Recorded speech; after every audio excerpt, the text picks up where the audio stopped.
Hello viewers, আসসালামু আলাইকুম। আজকে আমি ডাল দিয়ে খুব সাধারণ একটা রান্না দেখাবো।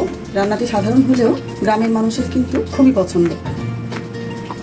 প্রথমে আমি ডালটাকে ধুয়ে নিচ্ছি, তারপর ডালটাকে একটু পানি দিয়ে কিছুক্ষণ পর্যন্ত ভিজিয়ে রাখবো।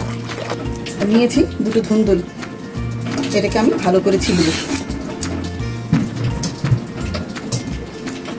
ধুন্দুল কিন্তু আমার কাছেও খুব পছন্দের একটা সবজি।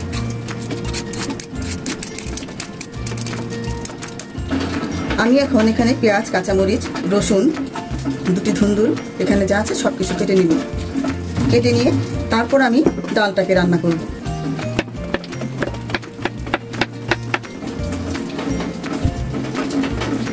আমার সব কাটা ধোয়া শেষ, এবার আমি চলে যাব মূল রান্না। আমি এখানে আমার ভেজানো ডালগুলো সব দিয়ে দিচ্ছি। তারপর এখানে দিয়ে দিব ধুন্দুল, রসুন কুচি, কিছু কাঁচামরিচ কুচি, কিছু পেঁয়াজ কুচি, দিয়ে দিলাম আধা চা চামচ হলুদ মরিচের গুঁড়ো, আধা চা চামচ লবণ, দিয়ে দিলাম একটু তেজপাতা, একটু ছিঁড়ে দিলে ভালো হয়, দিয়ে দিলাম একটু তেল। তেল বেশি লাগে না, অল্প দিলেই হয়। আসলে এমনিতেও আমি তেলটা খুব কম খাই। একটু পানি দিয়ে দিলাম। এখন আমি ভালো করে নেড়ে চেড়ে একটু কষিয়ে নিব। আমি কিন্তু আদা রসুনের পেস্ট দিইনি, ধনিয়া, জিরা এগুলো কিচ্ছুই দিইনি, শুধু রসুন কুচি, পেঁয়াজ কুচি আর একটু হলুদ মরিচের গুঁড়ো।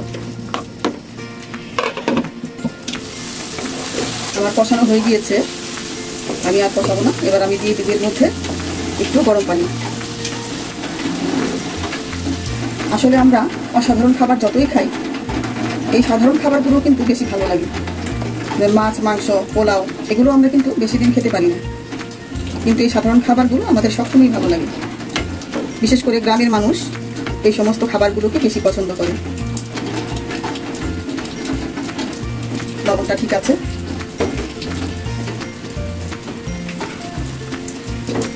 আমি ডাল রান্না করলে কখনো আগে ঢাকি না। যখন দেখি ডাল ফুটে উঠেছে তখন আমি চুলার আঁচটা কমিয়ে ঢেকে দিব। মাঝখানে একবার হালকা করে নেড়ে দিবেন, বেশি ঘাটাঘাটি করবেন না, তাহলে কিন্তু ডালটা ভেঙে যাবে। আমার ডালটা হয়ে গিয়েছে। এবার আমি কিছু ধনেপাতা কুচি দিয়ে আবার একটু ঢেকে দিব, চুলার ডালটা নিতে দিব। আমি কিন্তু ধনেপাতা দেওয়ার পর বেশিক্ষণ চুলার মধ্যে রাখি না। হয়ে গেল আমার ডাল রান্না। এখন আমি ডালটা নামিয়ে নিব।